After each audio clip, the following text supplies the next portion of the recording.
Genèse 17, je vais lire les 4 premiers versets.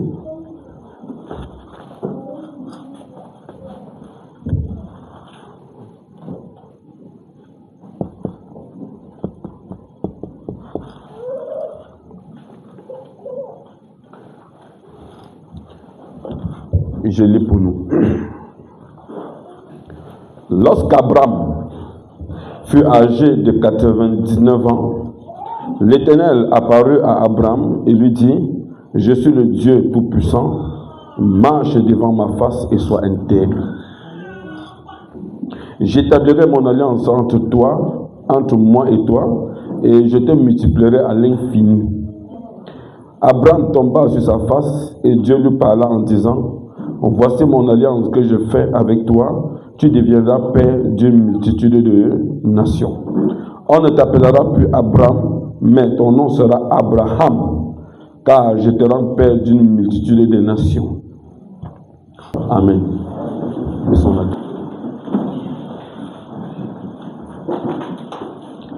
Très bien, que le Seigneur vous bénisse. Je ne cesserai davantage de vous le dire quand nous prêchons et quand notre bien-aimé met ça en ligne, mettez ça sur votre profil. Amen. Mettez ça sur le profil. Nous voulons par exemple que l'évangile puisse se propager. Alléluia. Et n'importe qui a sa manière d'apporter l'évangile. Donc Dieu a fait des dons à l'église et chaque don a sa manière. Et il y a la manière dont Dieu nous a donné permettre que cela puisse capter l'attention d'une catégorie de personnes. Donc ne vous fatiguez jamais. Ce que vous semez, rassurez-vous, un jour vous le récolterez. Amen. Donc ce soir, je vais parler. J'ai un petit thème que j'ai dans mon esprit. Marche devant ma face. Ok.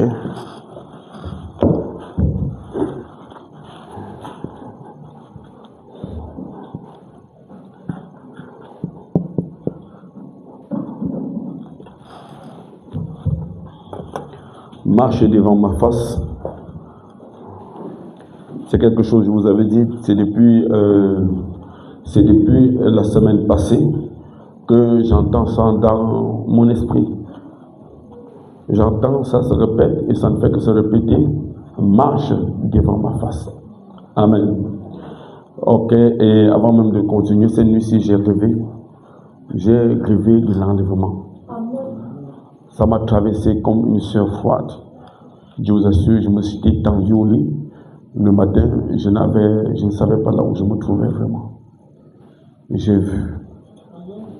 Amen. J'ai vu. Oh là là, c'était glorieuse. Suivez-moi, Église. Ne manquez jamais ce rendez-vous. C'est une réalité indiscutable.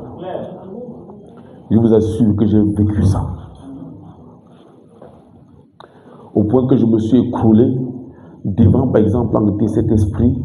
J'ai seulement, la seule chose que je me souviens avoir dit est que Seigneur, tu sais te cacher. Seigneur, tu connais comment, tu sais te cacher. Voilà ce que j'ai prononcé. Parce que j'ai vu, j'étais tellement ébahi. C'était glorieux. Je vous assure, l'esprit humain ne peut pas saisir ça. C'est glorieux. J'ai vu les choses glorieuses. Mais ce qui m'a un peu fait de la peine, c'est quand j'ai regardé, j'ai vu beaucoup d'enfants, de nos enfants, qui étaient ici, étaient enlevés. Mais j'ai vu plusieurs autres personnes ne pas être enlevées. Je les cherchais partout. C'est comme si je me promenais, je me cherchais qu'ils ils sont où tous les consorts. Parce que c'était d'abord comme une gare, donc c'est d'abord un rassemblement. Et dans le rassemblement, par exemple, il y avait les gens qui manquaient. Et quand par exemple je cherchais, une voix m'a dit que comme tu vois là, ils sont rétrogrades. J'ai même forcé, il a dit je ne peux rien faire, il se fait tard. Ils ont été rétrogrades. Et c'est fini. J'ai sursauté comme ça. Et je voulais vous dire, Église, ne soyez pas rétrograde. S'il y a quelque chose qui vous empêche de croire cette parole, vous pouvez me voir. L'histoire là, ce n'est pas les choses qu'on raconte. Église, quand vous venez à l'église, dites que vous avez la connaissance. C'est une réalité indiscutable. Et suivez-moi bien, vous devez vous tenir devant Dieu.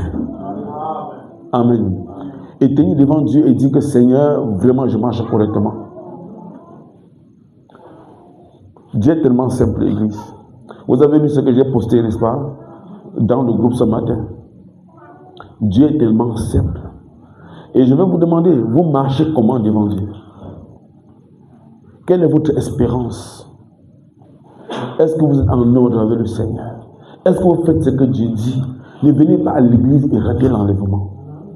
Ne répétez pas ça. Amen. Parce que nous sommes ici pour ça. Donc nous ne pouvons pas venir ici pour quelque chose. Et vous voyez comment nous travaillons dans des contextes difficiles. Dans la pluie, dans le vent, dans la rébellion, dans la trahison. Nous travaillons, nous tenons vraiment les règles de la parole. Et après, quand la gloire descend, vous n'êtes pas dedans. Amen. Mais sachez, Église, que vous soyez là, que vous ne soyez pas là, il y aura un enlèvement. Amen. C'est un programme. Et par rapport à ce programme, je vous invite seulement d'y entrer à l'intérieur. Amen. Entrer dedans. Alléluia. J'ai vu des choses. J'ai vu comment les choses se changeaient. C'était comme non, je ne sais pas. Je ne sais pas, c'est une puissance que la technologie ne peut pas capter. Très bien, que le Seigneur vous bénisse. Très bien, donc je vais essayer d'attirer votre attention. C'est quelques minutes. Je vais prendre la route maintenant même. Donc soyez un peu attentifs. Et je vais essayer de vous donner de vous encourager juste. Donc, quand nous regardons ici, c'est Abraham. Qui ici connaît Abraham? Nous ne le connaissons pas la parole, n'est-ce pas? Abraham, c'est le serviteur de Dieu que Dieu a appelé. Alléluia. Donc, la vie d'Abraham symbolise réellement la marche d'un chrétien, de l'appel jusqu'à la glorification. Or, Abraham n'était pas Abraham. C'est Dieu qui a dit Abraham. Il s'appelait Abraham. Amen. Et si vous regardez bien, Abraham, normalement, en à 5 lettres. C'est le monde, n'est-ce pas? Très bien. Mais Dieu, par exemple, a changé son nom. Nous devons voir un peu cela par la suite. Alors, Abraham, c'est un homme que Dieu a appelé frère Dieu donné. On se comprend? Dieu a appelé, et Dieu l'a appelé à quitter son pays, quitter ses parents, quitter ses proches pour partir dans un pays que lui ne connaissait pas. Amen. Et nous croyons que c'est l'appel d'un chrétien. Parce que quand Dieu vous appelle, au milieu de vos parents, au milieu de vos collègues, au milieu de votre quartier, partout où vous êtes, Dieu vous appelle. Parce que tout commence par un appel. Amen. Si vous êtes entré, si vous êtes né dans la foi, vous devez recevoir l'appel. Si vous n'avez pas reçu l'appel, Dieu ne gérera pas. Dieu ne peut jamais gérer avec vous. Amen. Vous devez avoir ressenti l'appel dans votre cœur. Amen. Ce n'est pas l'appel de papa, ni l'appel de maman, ni l'appel de tante ou bien de l'oncle. C'est l'appel de Dieu qui résonne dans votre cœur. Donc vous qui êtes né dans le message, vous devez recevoir l'appel. Si vous ne recevez pas l'appel, Dieu ne peut jamais se glorifier en vous. Amen. Parce que la Bible dit que ceux qu'il a appelés, il les a justifiés. Ceux qui les a justifiés, il les a aussi sanctifiés. Et ceux qu'il a sanctifiés, il les a glorifiés. Donc on voit que c'est un échelonnement. En effet, quand Dieu commence, il faudrait qu'il achève. Alors si vous avez reçu un véritable appel, c'est que dans votre appel, il y a déjà la glorification. On se comprend? Parce que ce que Dieu a commencé, initié, il peut toujours l'amener à la perfection. Amen. Dieu ne commence pas son marché, il arrête quelque part. Donc vous devez recevoir l'appel. Parce qu'Abraham, c'est notre père. Et si Abraham a reçu l'appel, alors nous devons aussi recevoir l'appel. Mais Abraham a reçu l'appel de se séparer de sa famille, de se séparer de sa vie, des gens qu'il aimait, de se séparer du péché, de l'incrédulité. Dieu l'a appelé de se séparer du monde et de marcher là où Dieu voudrait qu'il marche. Amen. Donc arrêtez l'église, quand nous avons la foi, n'est-ce pas? Parfois nous ne comprenons pas ce qu'Abraham a fait. Abraham est parti dans un pays où il ne connaissait pas. Amen. Abraham, tu pars où? Je ne sais pas, mais j'y vais quand même. Et ce qu'Abraham avait entendu, c'était une voix dans son cœur. Amen. Suivez-moi, je ne disais pas que Dieu est venu lui dire que viens comme ça, pas te console. Il entendait quelque chose au fond de son cœur. Amen. quelque part, je vais partir où? Pas quand même. Donc voilà par exemple la foi. Vous comprenez? Vous marchez sans savoir où vous êtes, sans savoir où vous partez, mais vous savez que vous marchez parce que quelque chose vous a demandé de marcher. Amen. Si quelque chose te dit que ta maladie est finie, je crois que c'est fini. Parce que c'est la foi d'Abraham. Si quelque chose te dit que, comme tu vois là, la malédiction dans ta famille est achevée, tu vas croire. Parce que la même foi qu'Abraham a, c'est la même foi que nous avons aujourd'hui en Jésus-Christ. Amen. Dieu n'a pas besoin de démontrer quelque chose ici à quelqu'un. Mais vous avez besoin de croire. Parce que la foi n'a pas de sensations. La foi ne sent pas, oh, je sens la chaleur. Non, non, la foi ne sent rien. Amen. La foi croit. Parce que la Bible dit que celui qui croit, pas celui qui a senti. Amen. Celui qui croit, c'est la foi d'Abraham. Et cette foi d'Abraham là que nous devons avoir. Amen. Et aujourd'hui, c'est la foi d'Abraham plus, n'est-ce pas? Parce que la semence d'Abraham a la foi plus. Parce que la semence d'Abraham, ce n'est pas Isaac. On va voir ça, n'est-ce pas? La semence d'Abraham, la promesse en réalité, ce n'était pas Isaac. Or, Abraham attendait quoi? Isaac, c'était un type. Mais nous attendons la semence royale. La semence royale était Christ. Amen. C'est lui le chef et le consommateur de notre foi.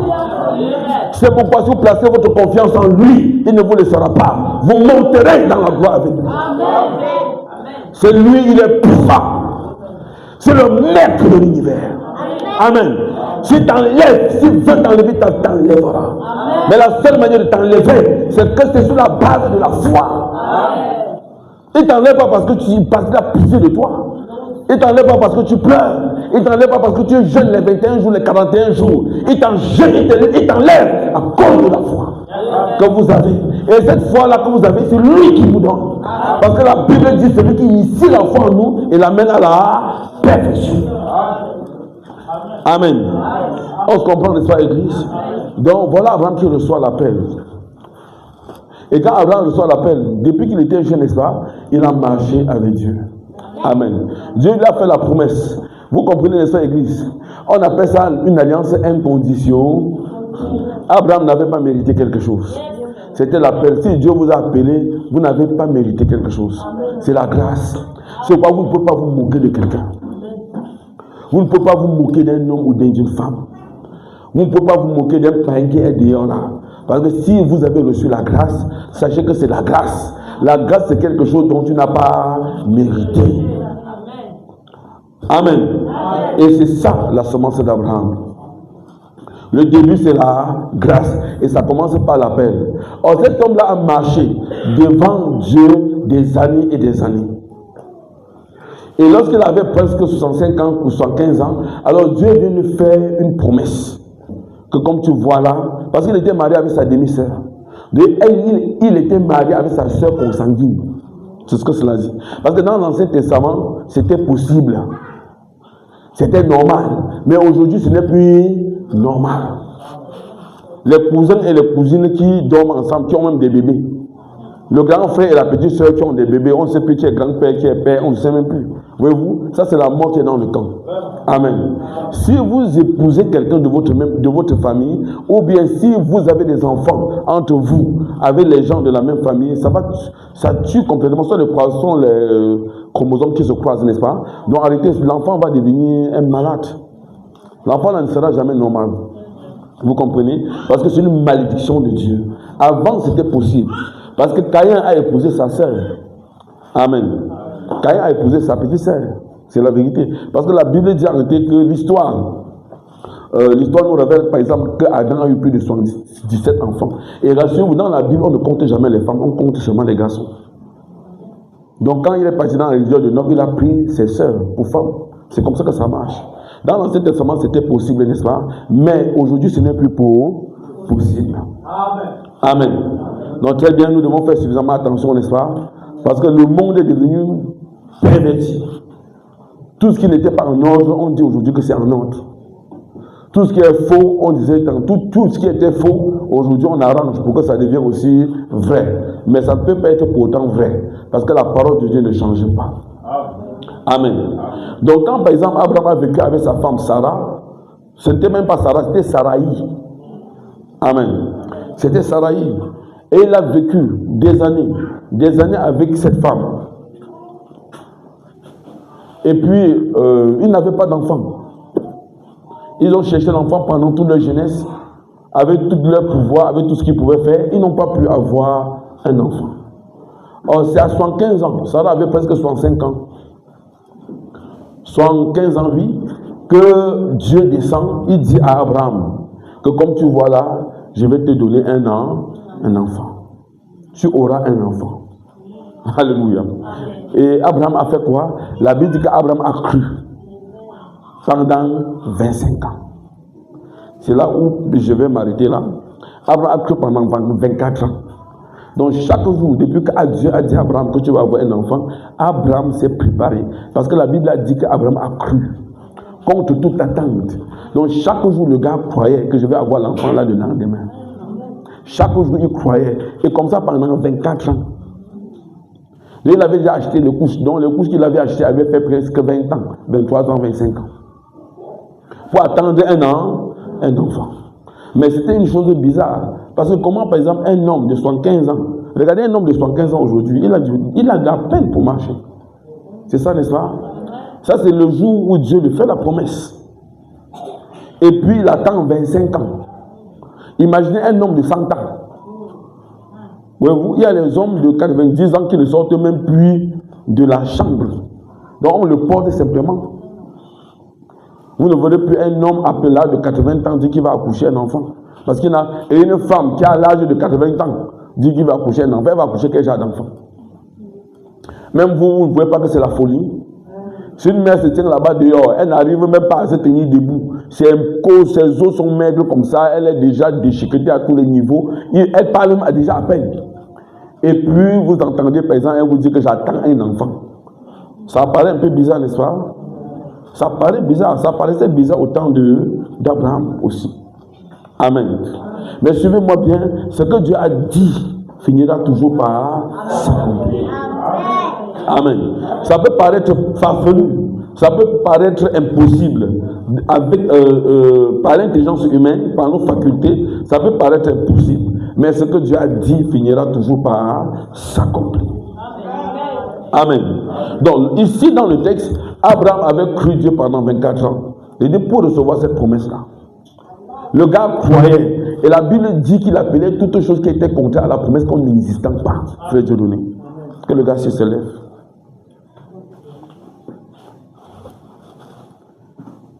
Ok. Donc, tout ce qui était contraire à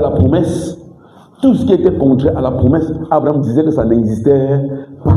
Et c'est la même chose. Quand on prie pour vous lorsque vous êtes malade, quand vous avez des soucis, quand vous avez des problèmes, quand vous avez des combats, c'est la même loi. Tout ce qui est contraire à ce que vous attendez de Dieu, à ce que Dieu a dit, doit être inexistant. Amen. Tout ce qui est contraire à la parole de Dieu doit être abandonné et rejeté. Amen. Sans ça, vous n'aurez jamais de résultats. Abraham, par exemple, a jeté tout ce qui était contraire à la parole. Et suivez-moi bien, il voit ça devant lui chaque jour. Il voit les mains s'émincir chaque jour. Il voit comment son corps se dégradait. Il voit comment Sarah était là. Une femme qui jadis était une jeune femme belle. Dieu n'a pas pu donner un enfant. Mais voilà, par exemple, la femme l'a courbée. Et il n'avait même plus de désir sexuel. Depuis des années, longtemps même. Il restait seulement comme ça. Même eux se regardaient, ils riaient seulement. Pour dire que l'enfant là qu'on parle, tu es sûr que l'affaire là peut avoir un sens. Même Sarah a goûté à un certain niveau. Elle voit son corps, elle voit que ça ne donne plus. Mais Abraham, il faut te réveiller, il y a un problème. Les songes que tu as là, il y a un problème avec ça. Au point de dire que comme tu vois là, prends ma servante là. Agar. Elle est encore jeune. Elle est encore mieux que moi. Si je ne peux pas te donner un enfant, elle peut quand même te donner un enfant. Et tu me donnes cet enfant-là, je lève. Comme ça, on aura accompli la volonté de Dieu. La promesse s'accomplira. Non, Dieu ne fait pas des raccourcis avec sa promesse. Ce que Dieu a dit finira toujours par s'accomplir. Amen. Et lorsque vous ne croyez pas la parole de Dieu, vous faites de Dieu un menteur. Quand Sarah a fait comme ça, quand elle a douté de la parole, alors ça a produit quoi? Ça a produit le fils d'Abraham avec Agar, c'était qui? Ismaël. Et la Bible dit qu'il sera sauvage, le gars. C'est vrai, n'est-ce pas? Qu'il sera un homme de la bourse. Ce sont les musulmans que vous voyez là. C'est eux qui causent tous les désordres dans le monde aujourd'hui. Parce que quoi? Parce que ce sont des éléments, ce sont des gens qui sont venus contrairement à la promesse. Et lorsque vous ne croyez pas Dieu, vous cherchez les raccourcis, alors vous reportez par exemple que des choses sauvages, qui n'ont pas de tête, qui n'ont pas de queue, et des choses qui ne sont pas permanentes. Amen. Voilà de quoi il est question. Or, quand Dieu descend, il dit à Abraham, que comme tu vois là, c'était Abraham ici avec 99 ans, dit la Bible. On se comprend? Donc il avait attendu la promesse pendant 24 ans. Et quand Dieu vous donne la promesse, suivez-moi bien, au fur et à mesure que le temps passe, n'est-ce pas, la promesse devient davantage claire. Et il dit, tu auras un enfant. Et après, au fur et à mesure que le temps passe, il dit, tu auras un fils. Donc, vous voyez un peu que les choses deviennent davantage claires et précises. Amen. Mais le gars avait attendu pendant 24 ans. Et au bout de 24 ans, alors qu'il était là, il croyait Dieu. Il savait que non, même si mon corps est usé, même si le corps de ma femme est usé, tant que nous sommes debout, nous avons le souffle de vie, nous devons croire ce que Dieu a dit. Amen. Il n'avait pas besoin, par exemple, d'avoir des évidences. Non, il n'y avait pas d'évidence. L'évidence, c'est que quoi? Il n'y a eu personne dans le monde qui a accouché un enfant à 100 ans. Qui a accouché un enfant à 80. Non, ça n'existait pas. Abraham n'avait pas des éléments comme ça là sur lesquels appuyer. Il s'appuyait seulement sur l'insi, dit le Seigneur. Dieu a dit qu'il va me donner un enfant, Maman Sarah. Et ce qu'on va faire, on va croire. Amen. Et à 90 ans, qu'est-ce que Dieu vient? Dieu vient dire, suivez-moi bien, quand Dieu vient, il dit que quoi? Suivez, c'est simple, n'est-ce pas? Marche devant ma face et sois intègre. Amen. Donc, marche devant ma face et sois irréprochable. Marche devant ma face et sois parfaite. Ce sont les traductions, différentes traductions. Amen. Marche devant ma face et sois parfaite. Voilà ce que Dieu vient à l'approche de l'accomplissement de la promesse. Amen. Donc, quand vous voyez par exemple en que parfaite, irréprochable quelque part, sachez que la promesse n'est pas loin. Amen. Ça, c'est 90 ans. Abraham a eu l'enfant là à 100 ans. Et quand Dieu vient, il dit à Abraham que marche devant moi et sois parfaite. Parfait ne veut pas dire peut-être que vous ne commettez pas des erreurs de conscience. Ce n'est pas ça la perfection. Parfait veut dire en quelque chose quoi? Que tu sois irréprochable à l'égard de la promesse que je t'ai faite. Amen. En effet, je t'ai fait la promesse, je t'ai dit que je vais accomplir une chose à ton endroit, à l'endroit de l'épouse. Et pour que, par exemple, je puisse accomplir ça, il faudrait que tu sois un avec cette promesse-là. Donc, tu ne dois pas douter des éléments de cette promesse-là. Amen. On se comprend? Abraham ne savait pas que la promesse est devant et qu'il devait s'accomplir. Mais Dieu avait le programme. Parce que Dieu a le programme, il te dit pour que la promesse puisse s'accomplir, il faut que tu sois irréprochable. Il faut que tu sois parfaite. Amen. Est-ce qu'on se comprend, Église? Il faut que vous soyez comment? Irréprochable et parfaite. Dans la Bible, il est écrit dans Jean 5, 39, c'est Jésus qui dit, n'est-ce pas, que vous sondez les Écritures parce que vous pensez trouver en elles la vie éternelle. Or, ce sont ces mêmes Écritures qui rendent témoignage de moi. Amen.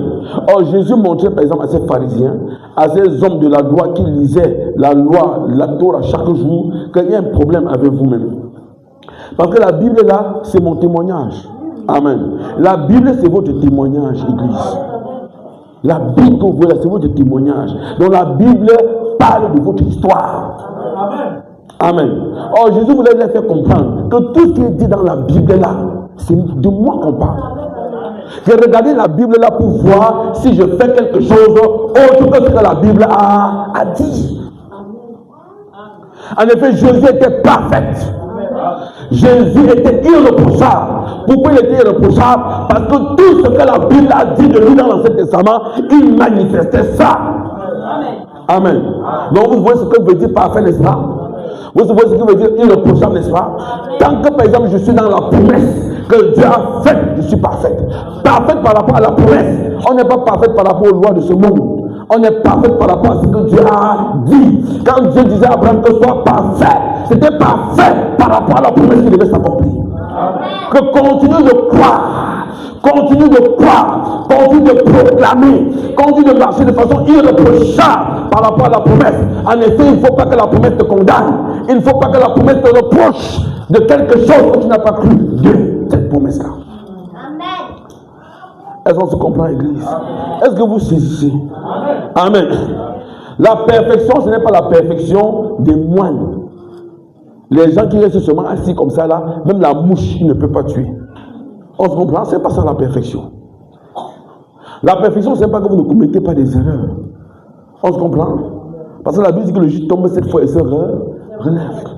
La perfection, c'est que Dieu a fait la promesse. Et que vous avez saisi la promesse. Et que vous marchez dans la promesse. C'est pourquoi Dieu dit, marchez devant ma face. Amen. Marchez dans la promesse. Et la promesse de cette saison, c'est la manifestation de cette donnée dans l'épouse. La promesse de cette saison, c'est l'enlèvement. La promesse de cette saison, c'est le troisième point. C'est l'adoption. Amen. Ne vous séparez jamais de ça. Parce que tant qu'un homme, une femme s'éloigne de ça, il ne marche pas devant la face du Seigneur. Cela veut dire que ce que Dieu a dit ne peut pas s'accomplir en lui. Parce que la promesse ne peut s'accomplir que dans les cœurs qui ont cru cette promesse-là. Amen. Très bien. Oh, regardez, j'évite un peu de lire un peu à ces deux choses. Oh, vous verrez, quand par exemple Dieu dit à Abraham, marche devant ma face et sois intègre, sois parfaite. Dans la version par exemple d'Abi, ou bien de la Bible du Semeur, c'est parfaite. Dans la version français courant, je crois aussi, c'est aussi irréprochable. Amen. Donc suivez-moi bien, vous devez être irréprochable. Ce que j'ai vu dans l'enlèvement, que j'ai vu avec ce que j'ai expérimenté, suivez-moi bien, Église, vous devez être irréprochable. Si vous n'êtes pas irréprochable et parfaite, vous ne pouvez pas manifester ça. Cette chose-là ne se manifestera pas en vous. Oh, suivez-moi, Église. Quand, par exemple, Dieu a dit à Abraham, quand Dieu vient, qu'est-ce qu'il fait? Vous devez voir, qu'il marche, soit parfait, n'est-ce pas? Soit irréprochable et soit parfait. Et marche devant moi. Mais la prochaine chose, qu'est-ce qu'il fait? Il change le nom d'Abraham. Amen. Regardez bien comment Dieu fait. Vous devez voir par exemple comment Dieu agit dans l'épouse aujourd'hui. Il change le nom d'Abraham en Abraham. Et il lui donne quoi? Il donne le signe de la circoncision. Changer le nom d'Abraham, qu'est-ce que cela veut dire? Pourquoi Dieu a changé le nom d'Abraham? Je ne parle pas de ça pour que les gens changent leur nom. Vous comprenez, Église? Parce qu'il y a certains esprits, quand lorsque ça rentre dans l'Église, on dit que ce sont les prophéties, ils changent le nom des gens.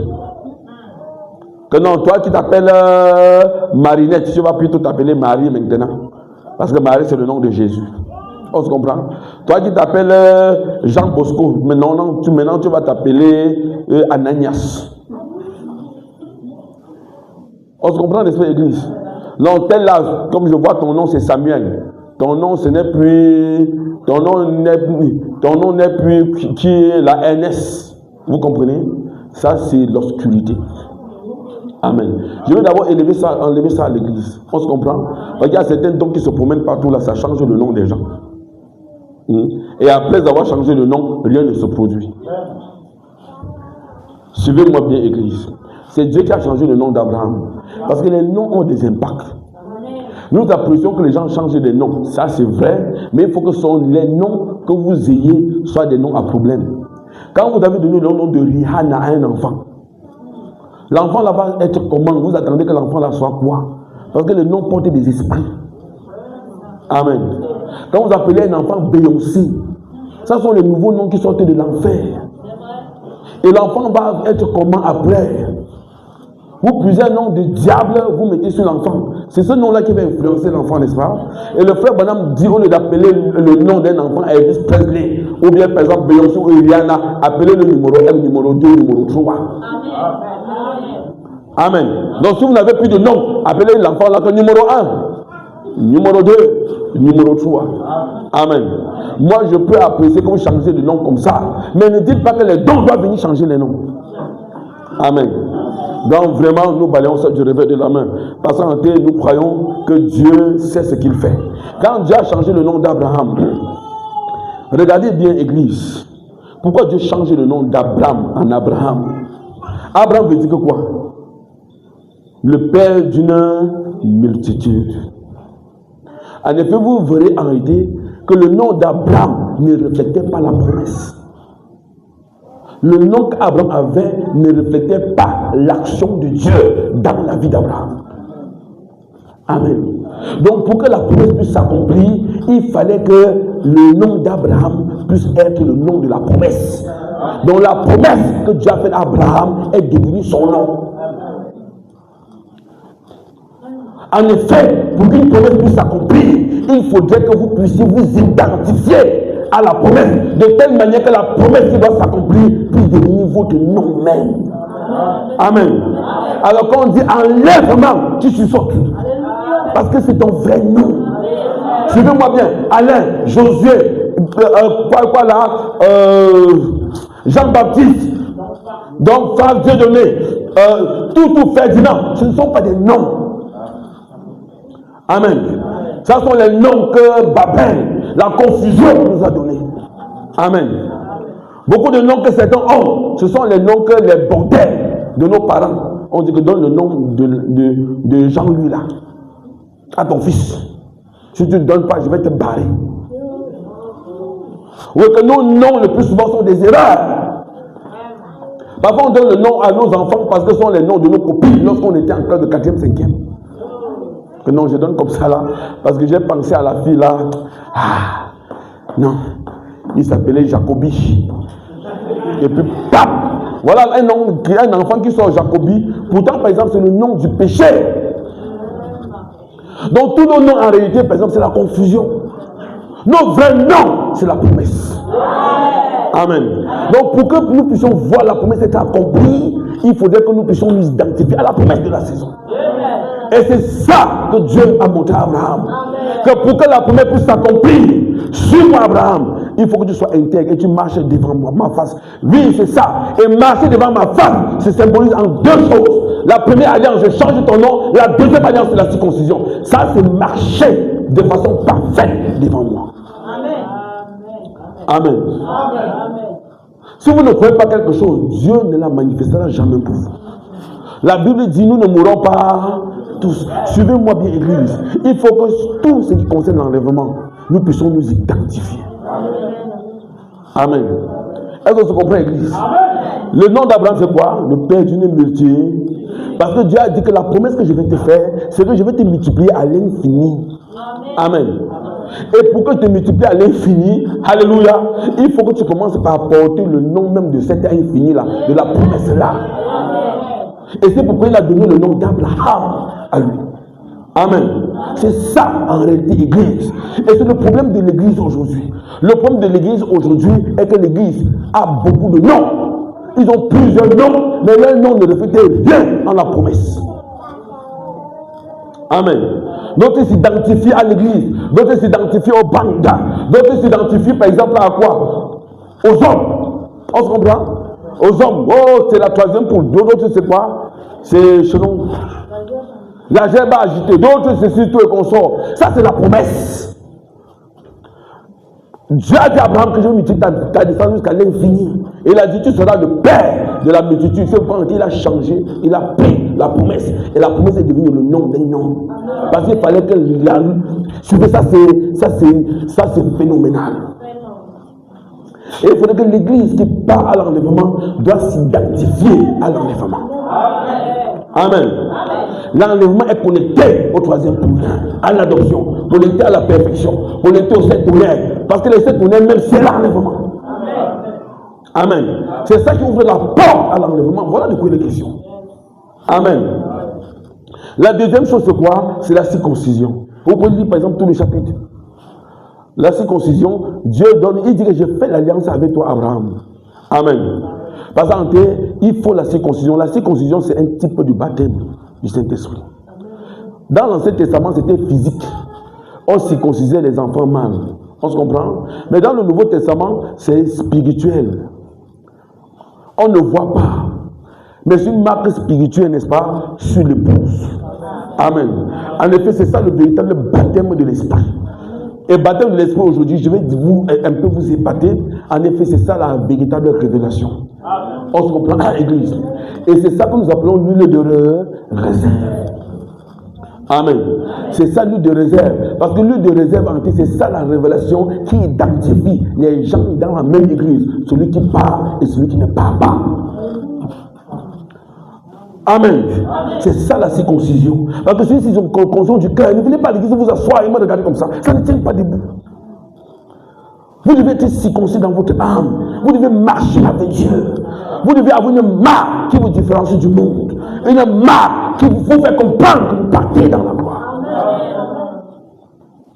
Amen. Et c'est ça l'huile de réserve. L'huile de réserve, c'est quoi? C'est la révélation. Et la révélation de quoi en cette saison? La révélation de l'enlèvement. Amen. Donc votre nom doit changer. C'est l'hypocrisie changer en qui disait tantôt, pour que la promesse puisse s'accomplir, pour que tu puisses me bénir, il faut que tu changes mon nom. Amen. Ce n'est pas que vous devez changer votre nom vous-même. Attendez, changez les noms comme vous voulez. Laissez que les dons descendent, changez vos noms. Ça ne marcherait jamais. La seule chose qui marche est lorsque Dieu vous révèle véritablement quelle est la promesse de cette saison. Et alors votre nom se change automatiquement. Vous êtes à l'église, on vous appelle Georgette, mais vous savez que ce n'est pas votre nom. Donc quand on dit Georgette, et on dit l'enlèvement a plus de poids, a plus d'impact, a plus d'attirance sur vous que Georgette.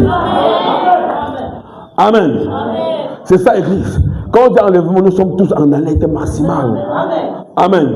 Et l'enlèvement, c'est quoi? C'est Christ. Parce que Jésus est Christ, n'est-ce pas? Quand nous parlons de Jésus-Christ, tous les promesses sont contenues en lui. Amen. Donc, la Bible dit que toutes les familles dans le ciel et sur la terre portent le nom de Jésus. Donc, en réalité, notre nom, vrai nom, c'est Jésus. Amen. Parce que dans Jésus, toutes les promesses sont incluses.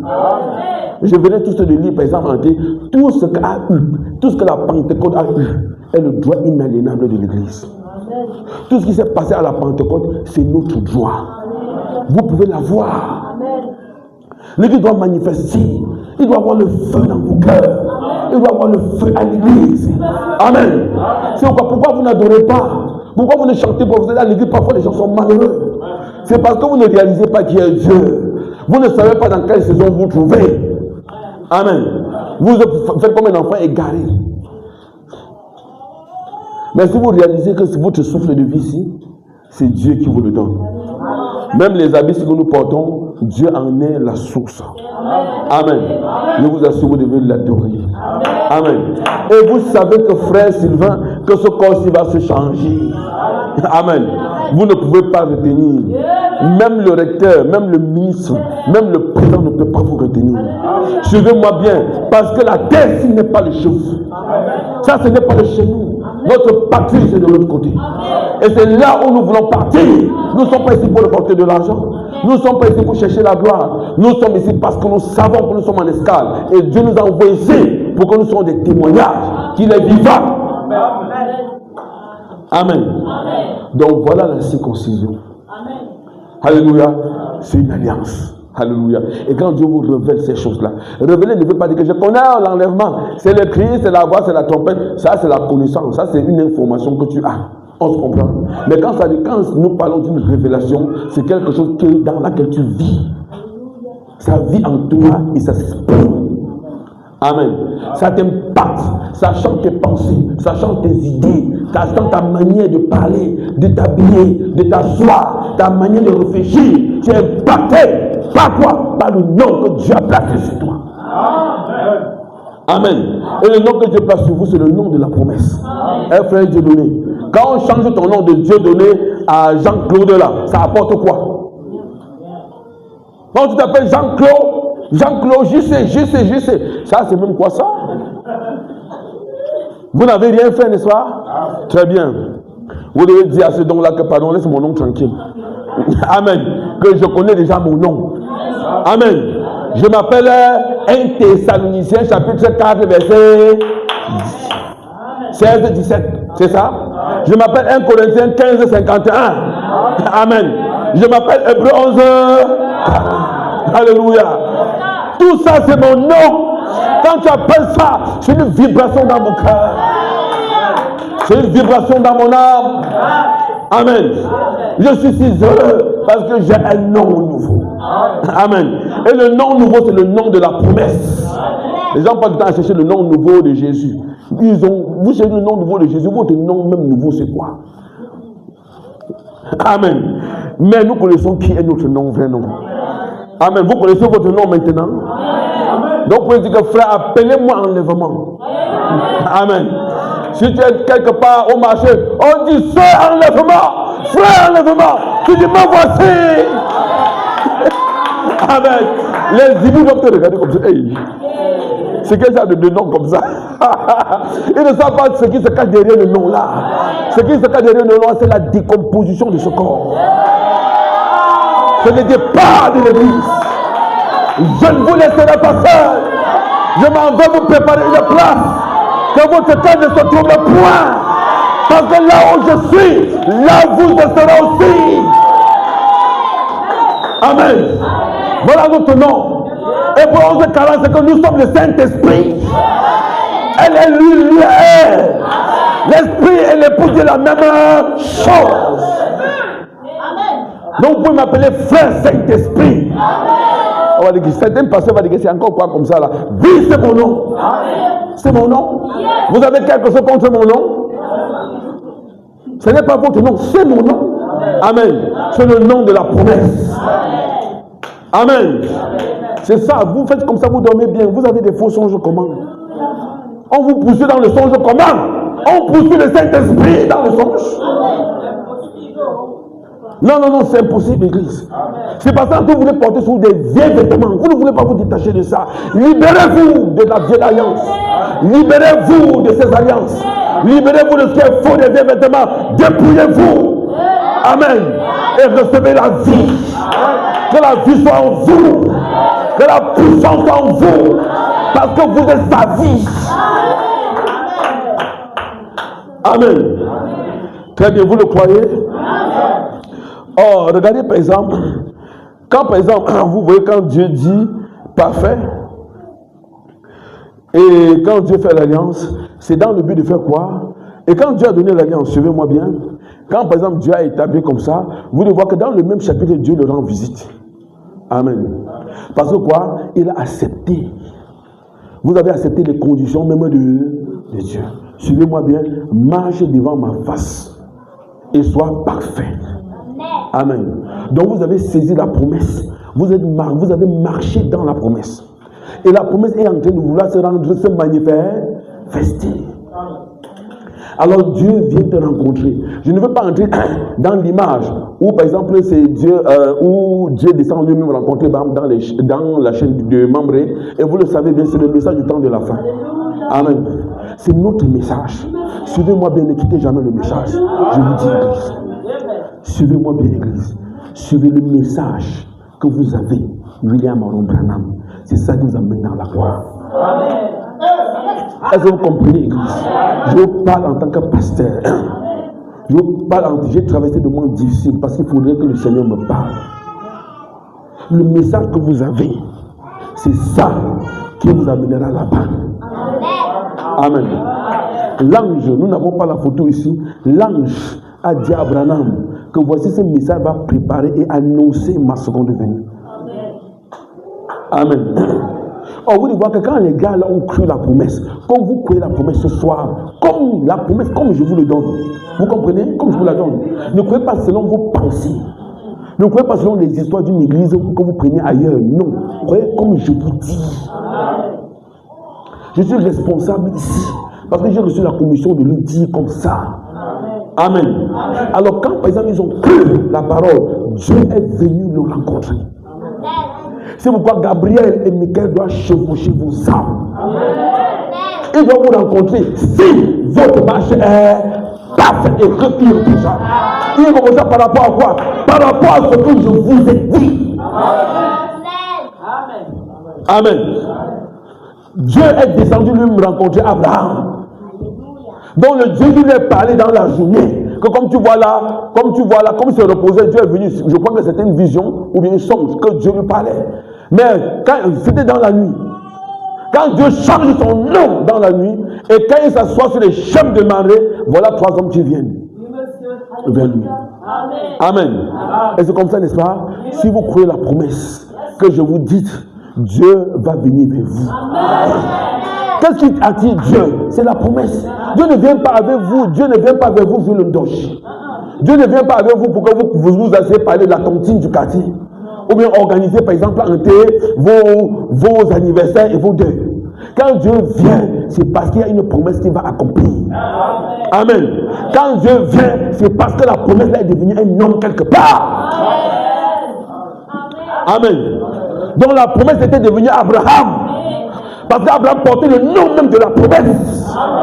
Au cas où Dieu Abraham, les gens disent, hey, le père d'une multitude, il n'a même pas 0 enfant. Le volet veut déjà mourir. Amen. Mais suivez-moi bien, vous ne voyez pas, le monde ne voit pas comme Dieu voit. Amen. Quand Dieu a dit, je vais te multiplier, depuis que le Dieu a dit ça, c'est déjà fait. C'est seulement un processus pour que la chose se manifeste. L'enlèvement est ici. L'enlèvement est bâti dans nos sangs. Vous ne pouvez pas arrêter ça. Vous ne pouvez pas éteindre ça. Il n'y a aucun esprit. Il n'y a aucun esprit de serpent. Il n'y a aucun piton qui peut arrêter cette lumière-là. Suivez-moi bien, c'est impossible. Il n'y a pas un sorcier qui peut arrêter ce programme. Ça va se calme avancer. Pas comme les hommes le veulent, mais ça va avancer comme Dieu le veut. Amen. Vous pensez que Dieu peut se trahir? Dieu peut donner sa parole et la parole ne te passe? Non, quand vous devenez la parole, alors Dieu est avec vous. Parce que vous devenez comme Josué. Vous avez l'autorité de la parole. Vous n'avez pas besoin d'être ancien d'église, mais vous avez besoin d'être un croyant véritable. Amen. Oh, quand par exemple Dieu vient dans la journée, alléluia, suivez-moi bien, quand Dieu vient toujours, n'est-ce pas, il est toujours pressé. Regardez tout ça dans la Bible. Quand les gars là arrivent, ils ne veulent même pas entrer chez Abraham. La Bible dit que c'est Abraham qui dit que venez, entrez, asseyez-vous, le serviteur va laver vos pieds et on va préparer quelque chose. Il dit que non, nous ne voulons pas entrer, nous voulons continuer. On dit qu'Abraham les pressait. Vous vous souvenez, n'est-ce pas? L'autre a fait comment quand les anges sont venus vers lui? Il les a pressés. Alors quand la parole de Dieu vient, si vous ne faites pas la pression, ça n'entrera pas dans votre cœur. Amen. Ne portez les langues, je ne mets pas les phares et ne mets pas les rouges à lèvres, ça ce n'est pas la parole, ça c'est la police. Vous comprenez? Ça ce n'est pas la parole d'église. Tout le monde peut porter même les cabarettes et des serpents à l'église, ça c'est. Des sorciers et des vampires, ils sont là. Est-ce que vous comprenez l'église? Donc vous dites, il y a un élément là que vous devez saisir. Et l'élément que vous devez saisir, ce n'est pas seulement faire beaucoup de bruit, vous devez garder la parole. Faire la pression pour que la parole là. Non, laissez vos ambitions te consoler, laissez que la parole entre dans votre cœur. Et la parole va vous changer, maman Hélène. Amen. Et qu'il a pressé la parole, alléluia. Je vais sauter ça parce que je vais continuer. Nous n'avons pas beaucoup de temps, je vais arrêter bientôt. Qu'il a pris la parole lui a dit que quoi? La parole, Abraham est surpris. Quand la parole vient, le gars qui était au milieu, il dit qu'il avait un aspect différent de soi, différent des autres. Parce que quoi? C'était Dieu lui-même. C'était Elohim. Est-ce que vous comprenez, Église? Donc c'est Dieu qui marche sur la terre. La terre que lui a créée. C'est pourquoi, par exemple, dans le son, je vois comment j'étais prosterné là. Et je parlais, par exemple, à quelqu'un qui était grand, avec des habits larges comme ça là. Je dis que Seigneur, tu sais te cacher. Parce que Dieu se cache. Il se cache quand il entre dans des hommes, il se cache. Pour que vous ne puissiez pas voir. Mais il veut que vous saisissiez la voix. Abraham, par exemple, le gars a dit à Abraham que comme tu vois là, il appelle Abraham. Abraham, le gars se saute. Mais c'est dans la nuit que quelqu'un a changé mon nom. Et celui-ci vient directement comme ça, il m'appelle Abraham comme ça, qui lui a dit que je m'appelle Abraham. Abraham a senti qu'ici c'est un dent, il y a un problème. Amen. Et puis il commence à dire que, où est ta femme? Alléluia. Il dit que ça, ma femme est derrière, n'est-ce pas? Parce que la femme doit être toujours derrière. Vous comprenez? Pas des femmes que lorsqu'on les rend une visite, ils poussent son ventre. Il vient s'asseoir toujours à côté. Que vous prenez de l'argent chez mon mari, je vais voir. C'est comme ça. La femme est toujours derrière, n'est-ce pas? Pour faire quoi? Pour préparer quelque chose à son mari. Soyez des modèles. Sans ça, devant Dieu, vous êtes à l'église. Mais suivez-moi, les gens que Dieu me disait tantôt qu'ils ont rétrogradé, ce sont les chrétiens qui étaient à l'église. Suivez-moi, c'était des frères, c'était des sœurs plutôt. Et vous voyez, à l'église, vous avez, votre vie de prière, c'est comment? La prière à la maison, la prière avec les enfants, c'est vous les sœurs. Vous pensez que Dieu est compliqué? Dieu n'est pas compliqué comme les gens le pensent. Hein? Dieu n'est pas compliqué. Dieu veut que la petite chose qu'il t'a donnée là, tu sois fidèle avec ça. Amen. Abraham a dit que Sarah est derrière la tente. Et Sarah appelait son mari quoi? Son Seigneur. Amen. Vous pouvez voir une femme appeler son mari aujourd'hui son Seigneur. Sœur de l'église. Don't fuck. Don't fuck. Don't fuck. Oh! Voilà. Vous voyez comment, vous voyez à quoi ça ressemble, n'est-ce pas? Don't fuck. Et puis, vous êtes assis à l'église, vous avez rétrogradé. Tu peux l'appeler non fuck comme ça, tu l'obéis. Donc, faut te dire, comme tu vois là, ramasse-moi l'eau. Et je suis fatigué. Je suis fatigué. Excuse, c'est ça le TikTok. C'est ça Facebook que vous regardez chaque jour. Ça vous façonne du cœur la parole de Dieu. On se comprend, église. Si une femme dit que mon Seigneur, on va l'hospitaliser. Donc c'est comme si elle va sortir d'elle. Hey! Même dans le songe, je ne peux pas faire ça. Pourtant, par exemple, la parole de Dieu est claire dessus. Tu ne peux pas dire que mon Seigneur, et puis tu dis, hey, va là-bas, va là-bas. C'est impossible, n'est-ce pas? C'est pourquoi vous ne pouvez pas dire mon Seigneur, pas s'arrêter, vous avez des programmes derrière à manifester. Vous voulez manifester TikTok, Facebook. Vous voulez manifester tout, mais vous ne voulez pas manifester la parole. Alors que pour une femme, son mari, c'est son... Même si parfois il t'aide à laver les assiettes, ça ne fait pas de lui, par exemple, entre ton ami ou bien ton copain. Est-ce que ça marche, église? C'est ton Seigneur. Mais c'est ton Seigneur que lorsque lui respecte la parole. Parce qu'on parle comme ça, là, quelqu'un va dire que non, tu comprends ma soeur. Tu as suivi la prédication? Et tu vois, c'est un gars qui est irresponsable comme ça. Sa femme va dire que tu ne mérites pas ça. Comme tu sais que même si tu t'appelles comme ça, tu seras troublé. Parce que tu ne mérites pas ça. C'est la vérité, n'est-ce pas, église? Vous devez mériter quelque chose. Jusqu'à ce que lorsque votre femme vous appelle, elle sait que non, c'est vrai, le gars, c'est mon Seigneur. Mais une femme, un homme qui porte le cabas de sa femme, vous voyez un peu, il y avait un autre ici qui conduisait sa femme au marché. Il détaillait l'huile de 35 francs. Que non, c'est un Seigneur là. La femme là peut l'appeler Seigneur un jour. Que t'a demandé d'acheter l'huile, une cuillerée de 50. Je vous dis, t'es là. Bon, il peut l'appeler Seigneur. Que la tomate que tu as achetée là, la tomate là, c'est la tomate de combien? C'est la tomate, il te dit une tomate de 75. Tu as acheté ça c'est pour combien? Ça c'est la tomate de 25 même. Ça ce n'est pas un Seigneur. Ça c'est un don fac. Vous comprenez, église? Appelez ça comme vous voulez, mais c'est un don fac là-bas. Parce que Sarah appelait son mari son Seigneur. Amen. Ça c'est l'attitude des hommes et des femmes qui partent dans la gloire. Parce qu'ils ont vaincu quelque chose. Imagine que tu marches en route et puis tu appelles ton mari, mon Seigneur, mon Seigneur. Oh, le quartier va te regarder comme ça. Ils seront décomposés. Hey, c'est encore quoi comme ça? Hey, ils seront dépassés, n'est-ce pas? Parce que ceux qui partent à l'enlèvement sont des paradoxes. Amen. Qui te regarde, excusez-moi, ce n'est pas vous que j'appelle mon Seigneur. Parce que Sarah appelait son mari son Seigneur. Et dans le Nouveau Testament, Dieu nous a rappelé ça par Pierre. Qui aimait et honorait son mari jusqu'à l'appeler son Seigneur. Vous n'avez pas besoin d'imiter le monde. N'imitez pas Facebook, et imitez la parole. Amen. Et quand Dieu est venu, il a dit, Sarah, où est ta femme Sarah? Sarah était derrière la tente. Il dit, comme tu vois là, l'année prochaine, je viendrai à vous et Sarah, ta femme, aura un enfant, aura un fils. Alléluia. La Bible dit que Sarah a ri. Parce que Sarah a dit que mange seulement ton affaire là, parce qu'on a trop mis le cube dedans. Tu manges, tu continues ta route. C'est ça, ri. Donc elle a ri sous cap. Donc vous savez comment quelqu'un rit et se saute un peu, n'est-ce pas?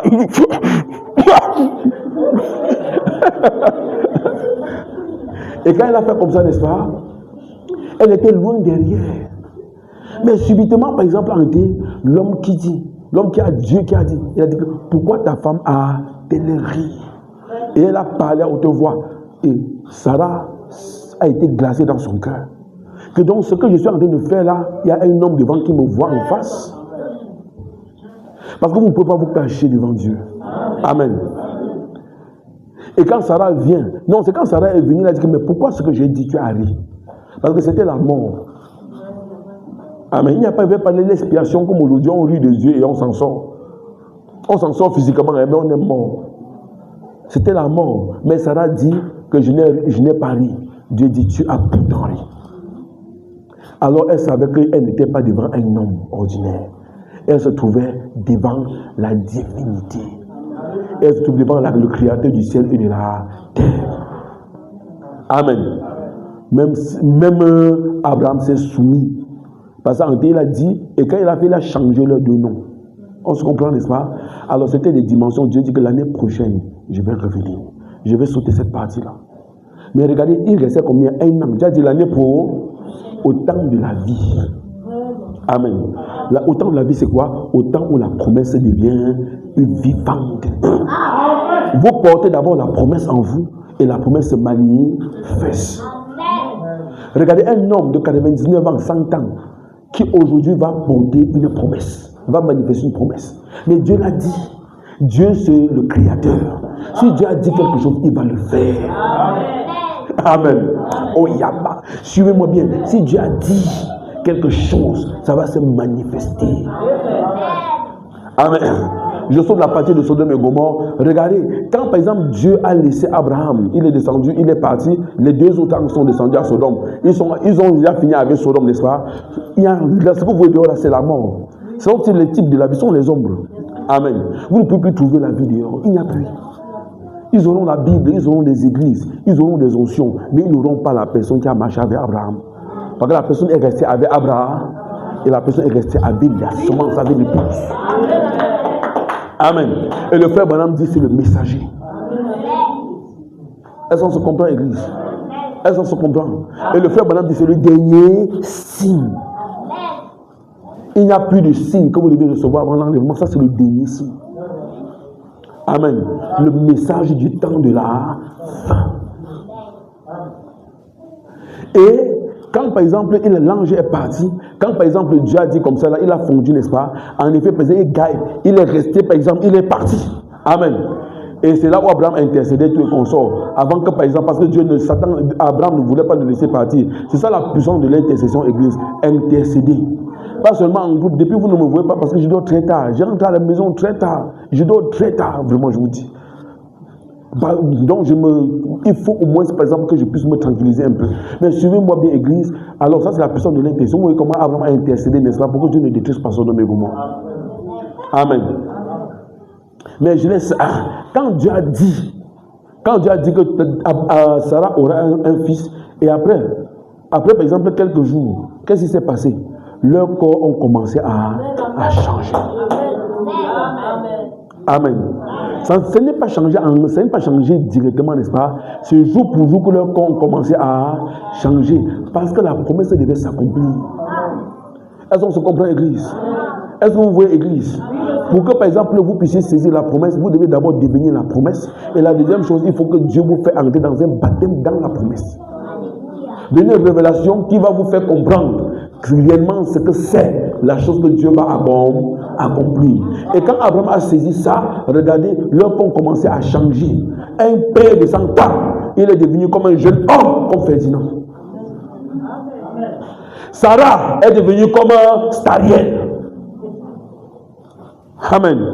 Ils sont devenus jeunes. La Bible dit qu'ils étaient devenus tellement jeunes. On ne comprenait plus ce qui se passait. Jusqu'à ce qu'Abraham est descendu en Égypte. À Guérar, arrivé là-bas, par exemple, un roi a convoité Sarah jusqu'à la prendre. Une remise d'à peu près 80 ans. Amen. Est-ce que vous voyez, église? Parce que quoi? Il y avait une promesse. Alléluia. Et pour qu'il y ait la promesse, il faudrait que les gens là deviennent jeunes. Parce qu'on ne porte pas un enfant, par exemple, étant une vieille mère. Il fallait la force, n'est-ce pas? Il fallait que le goût de la sexualité vienne même encore. C'est ça, n'est-ce pas? Et ils sont devenus jeunes frères. C'est le même Jéhovah que vous savez. C'est le même Dieu. Quand ce roi a regardé Sarah, elles vont pas donner l'âge de Sarah à ce roi-là, il pouvait croire. Il veut se mettre une jeune fille belle.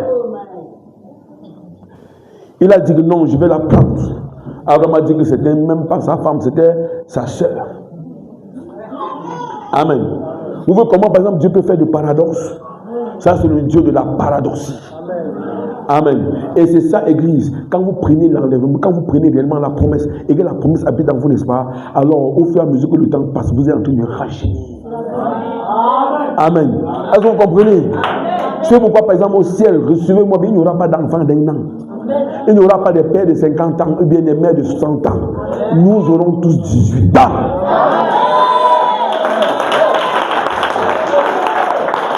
Amen. Donc vous voyez que ce n'est pas un problème qu'on attend. C'est un problème qui est déjà manifeste dans l'épouse. Amen. Le changement des corps. Parce que comme Abraham attendait Isaac, nous attendons le fils promis. Et le fils promis, c'est Jésus qui revient. Et pour que Jésus revienne, il vous faut des nouveaux corps. Il ne nous faut pas ce corps-ci, ça c'est le corps de la maladie et de la mort. Il nous faut un nouveau corps. Et comme il descend, il envoie quelque chose qui va vous donner de nouveaux corps. Il vous fait habiter, il vous donne un nouveau nom.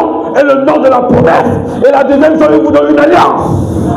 La circoncision, il vous baptise dans le corps. Il vous donne une révélation. Parce que la révélation, c'est la puissance. La révélation, c'est l'énergie qui vous permet de marcher parfaitement devant nous.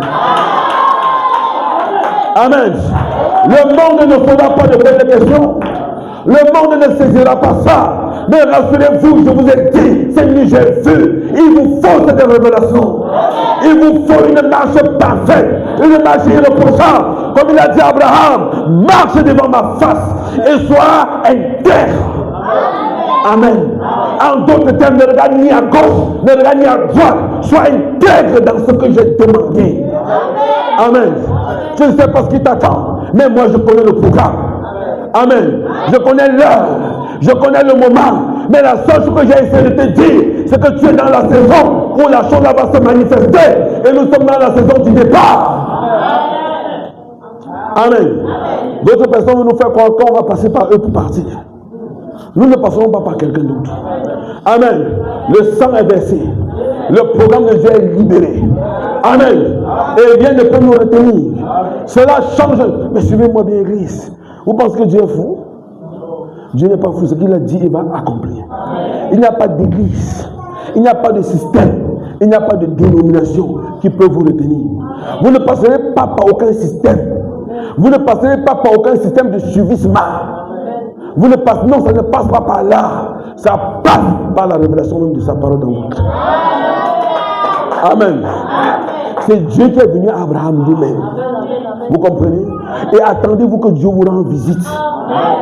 Parce que vous êtes devenu la promesse. Vous avez cru le Seigneur.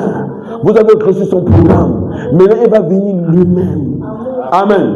Alléluia. Et quand il vient lui-même, c'est pour booster le changement des corps. Qui s'opère maintenant, n'est-ce pas? Parce qu'elle dit à l'inclin de là, c'est la finition. On se comprend? Quand on parle d'inclin de là, les gens pensent que non, je vais rester comme ça sur le marché en train de faire mes tomates et subitement en inclin de. Non, Église. La transformation a commencé depuis. Amen. Quand on dit en inclin de là, c'est la fin d'un processus qui a commencé le jour où Dieu vous a appelé à une marche parfaite, une marche irréprochable. Amen. Pour Abraham ne s'est pas fait en un clin d'œil comme ça. Non, ça a commencé petit à petit, n'est-ce pas? Il voit que les cicatrices, tous les jours, ça commence à disparaître. Il dit, mais tiens, qui nous voit chaque jour, c'est quelle huile que nous avons bu? Non, petit à petit. Et un de ces jours, il devient directement un jeune homme parfait. Amen. Tu vois, la Bible dit qu'après que Sarah soit même mort, Abraham a encore épousé une autre femme. Donc en réalité, Dieu lui avait conservé sa jeunesse. On se comprend, n'est-ce pas, Église? Donc voilà, par exemple, le processus. C'est pourquoi, par exemple, nous sommes en train de partir dans la gloire, n'est-ce pas? Et voilà le programme. Nous sommes dans le processus, par exemple, de quoi? De changement des corps. Or, Dieu ne doit pas vous rencontrer en bas, n'est-ce pas? Parce que maintenant, Dieu vous rencontre par sa parole. On se comprend? Mais Dieu est surnaturel. Dieu va vous rencontrer davantage. Les anges de Dieu doivent chevaucher. Comme l'ange a rencontré Marie, n'est-ce pas? Et que Jésus a enfanté, et que la parole de Gabriel a enfanté un fils, a enfanté la parole dans le sein de Marie. Gabriel va vous rencontrer. Parce que vous devez emporter la parole avec vous. Vous devez, par exemple, être enceinte de la parole. Et pour que vous soyez enceinte de la parole, vous devez recevoir quoi? Vous devez recevoir une parole, n'est-ce pas? Qui va, par exemple, mettre ça dans votre cœur. Je ne sais pas comment je vais dire, Église. Dans votre matrice, n'est-ce pas? Vous devez porter la parole. Amen. Parce que c'est ce que vous êtes. Et c'est une réalité indiscutable. Donc voilà, par exemple, la manière dont nous marchons. Et voilà ce que Dieu attend de son peuple ce soir. Marche devant ma face et sois intègre. Amen. Est-ce qu'on se comprend, Église? Oui, marchons et soyons intègres. Donc marchons de telle manière que notre marche soit irréprochable en toute Église. Amen. Que vous soyez venus à l'église, je suis irréprochable. Et de ces jours, ça va se fermer sur vous. Il n'y aura plus rien. Je vous dis, dans le songe, je dis, ouais, Seigneur, je vais faire comment, on va faire comment, que je ne peux rien. Juste qu'ils ont rétrogradé. Pourtant, les gens qui sont à l'église. Mais je vous assure, ce sont des pleurs. Et j'ai remarqué, excusez-moi, c'est un aspect que j'ai vu. Tous ceux qui ne partaient pas à l'enlèvement étaient en train de dormir. Et quand cela se passait, puisque j'ai dit que, mais tiens, ils n'étaient pas là pour nous supplier, non. Tous les gens là dormaient. Un sommeil qu'on ne pouvait pas les réveiller. Et c'est quand je me suis levé, je pensais à ça. Et c'est là où le Seigneur, par exemple, me fait comprendre que c'est la vérité. Ce que, par exemple, je vous enseigne, est que lorsque l'enlèvement aura lieu, tous les membres d'église, tous les consorts seront là, mais ils ne sauront même pas qu'il y a l'enlèvement. Que leurs esprits seront ailleurs. Vous restez comme ça là, par exemple, je disparais devant vous, vous ne croyez même pas. Vous devez dire, ah, qu'est-ce qui se passe même? C'est le mec, il est parti au bureau. Et vous devez rentrer à la maison, c'est comme ça. Donc votre pensée serait ailleurs. Et j'ai vu comment tout le monde, les gens dormaient. On les secoue, ils dormaient. J'ai regardé, j'ai vu beaucoup d'enfants qui étaient ici, qui sont sauvés, qui sont partis. J'ai regardé, j'ai dit, mais j'ai vu telle soeur. Il dit, mais Seigneur, il dit non. Oh, suivez-moi bien, église. Excusez-moi. Suivez, mon bien-aimé, allume l'appareil là, non? Allume la torche qui est sur le téléphone là. Suivez, regardez église. Quand nous parlons de l'enlèvement, suivez-moi bien, si vous partez là-bas, parce que j'ai vu d'abord c'était un rassemblement, c'était comme un avion qui devait décoller, mais il y a d'abord un rassemblement.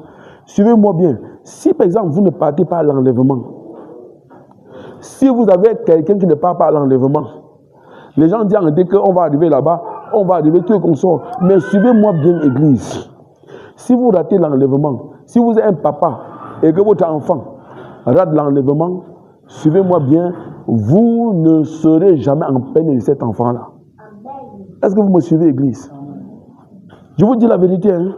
Parce que la Bible dit que ce sont les choses que les yeux n'ont jamais vues et qui n'est jamais monté dans l'esprit de l'homme. Amen.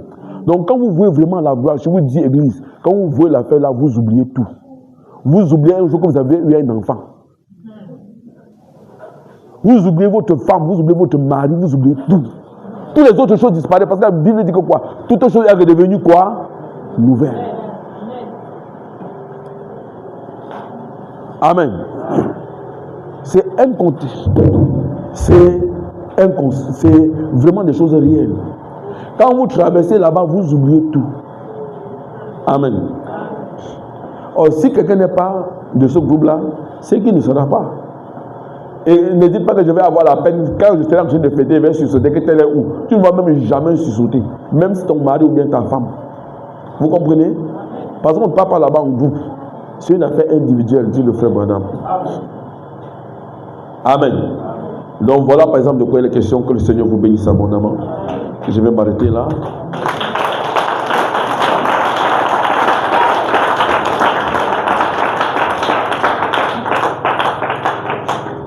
Que Dieu vous bénisse abondamment.